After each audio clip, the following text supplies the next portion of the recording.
እንደምታውቁት እውነተኛ ታሪኮችን ብቻ የምተርክበት በተለይ ወንጀል ታሪኮችን የምተርክበት አዲስ ቻናል ነው። ላይክ እያደረጋችሁ ጀምሩ። ቤተሰብ አለህ? ልጆችም አሉ? እድሜ ስንት ነው? ይለዋል ፖሊሱ። ይህ አጋጣሚ የ19 ዓመቱ ፖሊስ ዳንኤል የአንድን ፖሊስ ህይወት ለመቅጠፍ የመረጠበት ቅጽበት ነበር።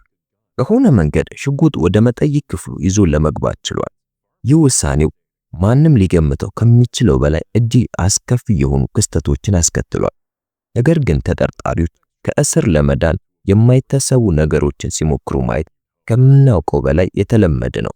ለምሳሌ ይህ ግለሰብ በምርመራ ክፍል ውስጥ የፖሊስን ሽጉጥ ለመንጠቅ ሲሞክር፣ ወይም ደግሞ ይህኛው ግለሰብ ፖሊሶቹ ሳይነቁበት ጥይት የሞላበትን ሽጉጥ በድብቅ ይዞ ሲገባ እንደታየው ማለት ነው። ነገር ግን በመጀመሪያ የፖሊስን የሥራ መሳሪያ መቀማት ለምን እንደሌለብህ በከባድ መንገድ ሊማር የቻለውን ቻድ ብራይሆልድን እንመልከት። ቻድ በሴት ጓደኛው የሥራ ቦታ በከፍተኛ ሁኔታ ሰክሮ በመገኘቱ በቁጥጥር ስር ውሎ ነበር። ነገር ግን እሱ እዚህ የመጣው ለመተባበር አልነበረም። እንዲያውም የፖሊሱን ህይወት እጅግ ለማክበር ነው የመጣው። በመጠይቅ ክፍል ውስጥ ተቀምጦ ሳለ መረጋጋት ተስኖት መቁነጥነጥ ጀመረ። ከዚያም የአንድን ፖሊስ ወገብ ላይ ያለውን የሽጉጥ መያዣ ማየት ይጀምራል። በዚህ መሃል ያሰበው ሐሳብ ያጋጠመውን ቀላል ክስ ወደ ሞት ፍርድ የሚቀይር ነበር።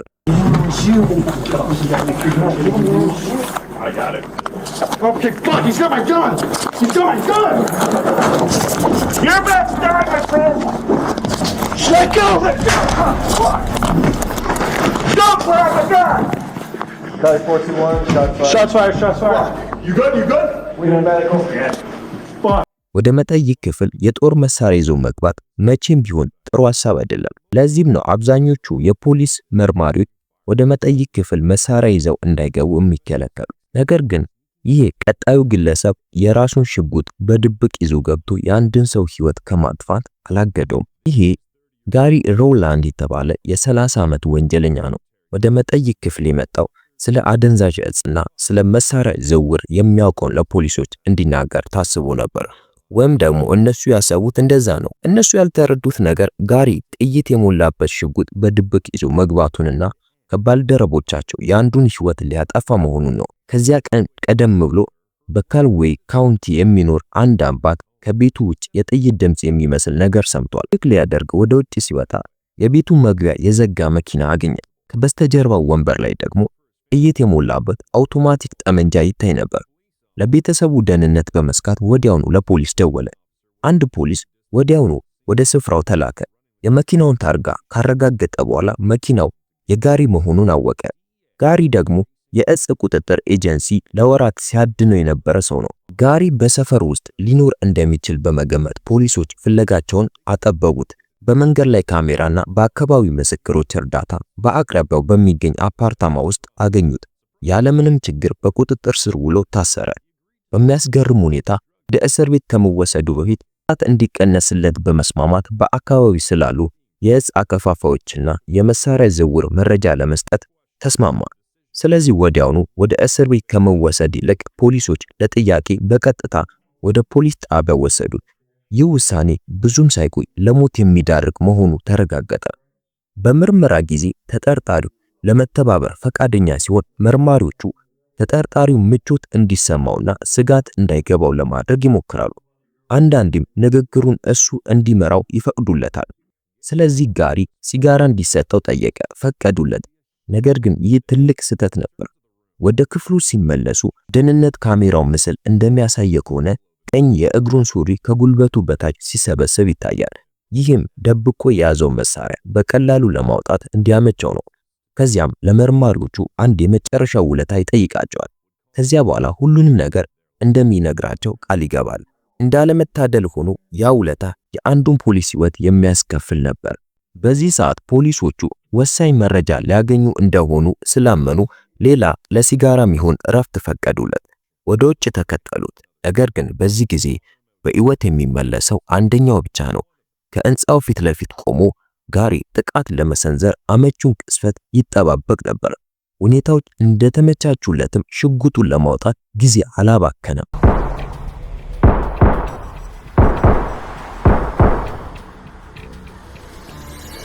I'm not sure. We're still trying to figure this all out. We got one officer down and purpose down.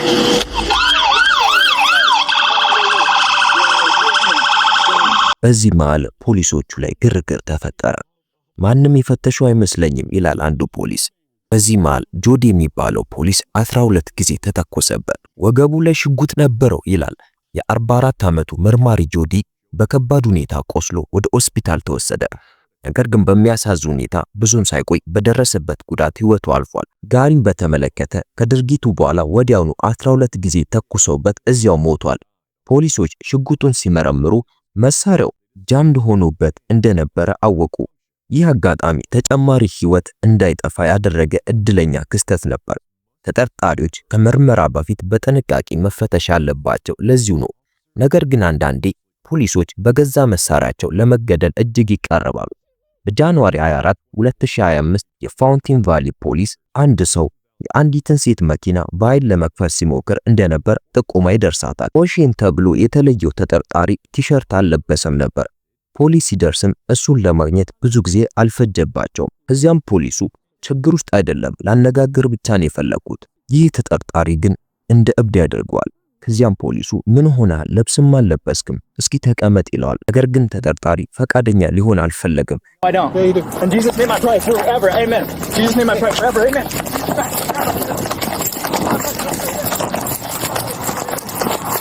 እዚህ መሃል ግብ ይፈጠርና ሰውየው ከፖሊሱ አምልጦ ለመሰወር ይችላል። ነገር ግን ከጥቂት ሰከንዶች በኋላ ወደ ሌላ የፖሊስ መኪና ተጠጋ። በዚህ ጊዜ ግን ያሰበው ነገር ጥሩ አልነበረም። በግርግር መሃል የሴቷን ፖሊስ ሽጉጧን ይነጥቃታል። እሷም እባክህ አትተኩስብኝ እያለች ትለምነው ነበር።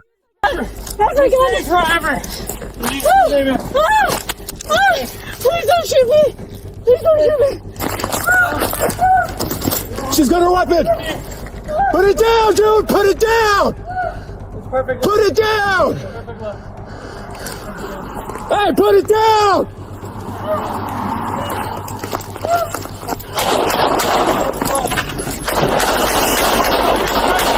ነገር ግን ይቺ ፖሊስ እድሏ ሆኖ ኦሼ ሊተኩስባት አልቻለም። በተለይ ደግሞ ለማምለጥ ስትሞክር በጉልበቷ በወደቀችበት ቅጽበት ሊተኩስባት እድል አላገኘም።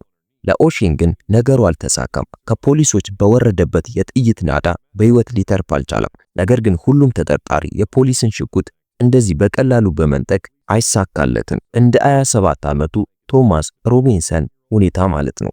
ቶማስ በጠራራ ፀሐይ 17 ዓመት ልጅ ላይ በመተኮሱ ለጥያቄ ቀርቦ ነበር። በግድያ ወንጀል ተከሷል። ጥፋተኛ ሆኖ ከተገኘም ቀሪ ህይወቱን በእስር ቤት ሊያሳልፍ ይችላል።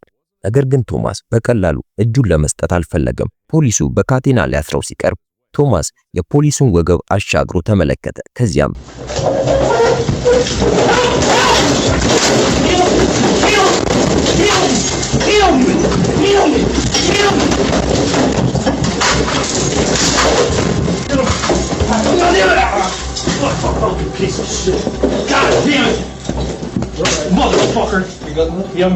ነገር ግን ተጠርጣሪው የፖሊሶች ሽጉጥ ለመንጠቅ ቢሞክርም በሽጉጥ መያዣው ላይ የተገጠሙት የደህንነት መጠበቂያዎች ሽጉጡን እንዳያወጣው ከለከሉ።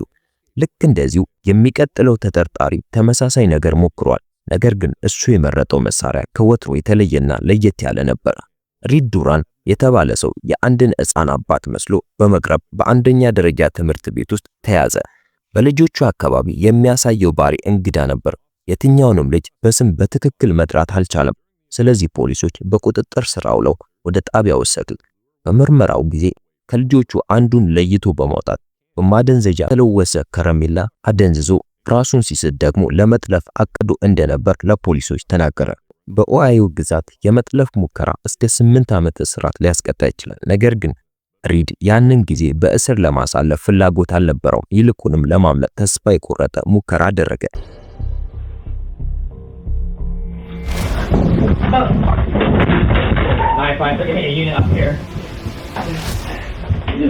Put your hands behind your back now.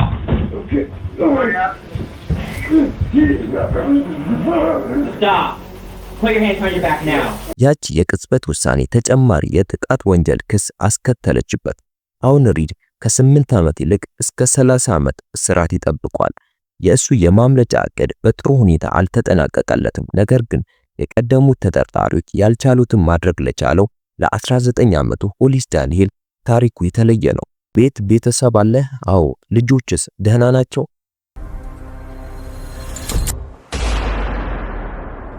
ኦክቶበር 8 2017 ሆሊስ የጓደኛው ሽጉጥ ሰርቃል በሚል ከጓደኛው ጋር ተጣልቶ ነበር። እንዲያውም በአንድ ወቅት በዚሁ ሽጉጥ እንደሚተኩስበት አስፈራርቶት ነበር። ሆሊስ በዚያ ምሽት ከቤት ሲወጣ ጓደኛው ሊዮ ለፖሊስ ደውሎ የሆነውን ነገር ነገረ። ፖሊስ ወዲያውኑ ተለይቶ ታወቀና ወደ ቤቱ በሚመለስበት መንገድ ላይ ፖሊስ አስቆመው። ከየት እየመጣ ነው ሲለው ከጓደኛዬ ቤት አለ። ረብሻ እየፈጠርክ እንደሆነ ጥቆማ ደርሶናል። ረብሻ? አዎ፣ በጓደኛህ ቤት። ጓደኛው ሊዮ ለፖሊስ ደውሎ እንደነገራቸው ፖሊሱ ይነግረዋል። ከዚያም በመኪናው ውስጥ ምንም አይነት ሽጉጥ ወይም መሳሪያ ይዞ እንደሆነ ይጠይቀዋል። እሱም እንዳልያዘ ይመልስላቸዋል። ፖሊሱም ውጣና ላነጋግር አለው። ከዚያም ከወጣ በኋላ ሆሊስ ከጓደኞቹ ጋር መጣላቱን አመነ። ነገር ግን ከእነሱ ምንም ነገር እንዳልሰረቀ በተለይም ሽጉጥ እንዳልወሰደ አጥብቆ ተከራከረ። ፖሊሶች መኪናውን ለመፈተሽ ሲጠይቁት እምቢ አለ። እነሱም በቂ ጥርጣሬ ቢኖራቸው ከመልቀቅ ውጪ አማራጭ አልነበራቸው። አንድ ተማሪ የጥይት ድምጽ ሰምቻለሁ እና ሌላ ተማሪ ሽጉጥ ይዞ አይቻለሁ በማለት ለፖሊስ ደወለ። ፖሊሱ ፍሎይድ ሁኔታውን ለማረጋጋት ከባልደረባው ጋር ወደ ስፍራው በፍጥነት ይሄዳል። በሩን በመደብደብ እንዲከፍትላቸው ይጠይቃሉ። ወደ ውስጥ ሲገቡ ሆሊስን አላገኙትም። ነገር ግን ስለ ሆሊስ መገኛ ሊጠይቁት የሚችሉትን የክፍል ጓደኛውን አገኙት። ስምህ ማን ነው? አንዲ። ከዚያም ሆሊስን እንደሚፈልጉ ይነግሩታል። ከዚያም እዚህ ክፍል ውስጥ ስለሚኖረው ጓደኛ የምታውቀው ነገር አለ ብሎ ይጠይቁታል። ጓደኛውም ስለ ዳንኤል ብዙም እንደማያውቅ ይነግራቸዋል። ግን ደግሞ አላመኑትም። ከነዚህ ልጆች ጋር ብዙም ጊዜ አላሳልፍም ይላል። እናም ትላንትና ማታ እንግዳ ነገር ሰምቶ እንደሆነ ይጠይቁታል። እሱም ትላንትና ማታ ዘግይቶ እንደመጣ ነገራቸው። ፖሊሶቹ የሆሊስን ክፍል ሲፈትሹ ጥቂት ጋንጃና የጸረ ባክቴሪያ መድኃኒት ተብሎ በተለጠፈ ጠርሙስ ውስጥ የተደበቀ ብዙ የዛናክስ ክኒን አገኙ። ጓደኞቹ በኋላ እንደተናገሩት ሆሊስ በሕገወጥ መንገድ በሚያገኘው የዛናክስ መድኃኒት ሱስ ተይዞ ነበር። እንዲሁ ጭንቀትን ለመቋቋም ማሪዋና ይጠቀም ነበር። ፖሊሶቹ ክፍሉን እየፈተሹ ሳለ ሆሊስ በድንገት መጣ እና ፖሊሶቹን እዚያ በማየቱ ደነገጠ። እዚህ ጋር ሊያታልላቸው ይሞክራል። ነገር ግን እነሱ ያውቁት ነበር። ምንም አይነት መሳሪያ ወይም ሌላ ነገር ይዛል፣ ጣቶችን አጣጥፈ ራስ ላይ አድርግ።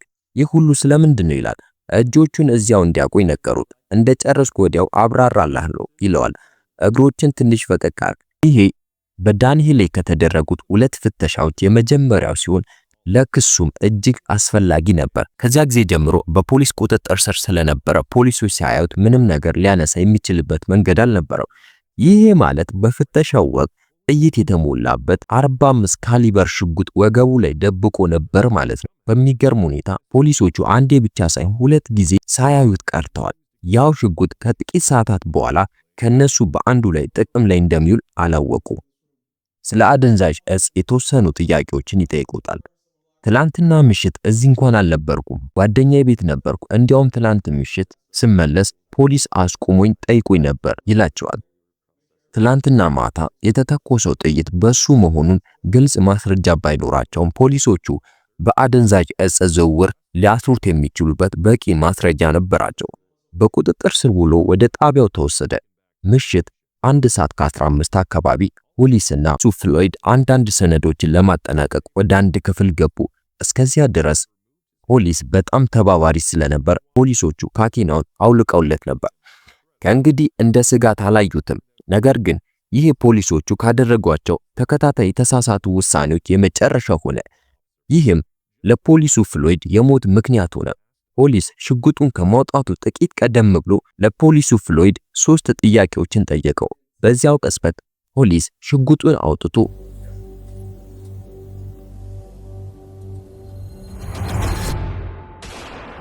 ፖሊሱ ፍሎይድን ራሱ ላይ ተኩሶ ወዲያው ገደለው። የጥይቱ ድምጽ መላው መምሪያ ቢያስደነግጥ እነሱ ክፍሉ ሲደርሱ ፍሎይድ ሞቶ ፖሊስ ደግሞ አምልጦ ነበር።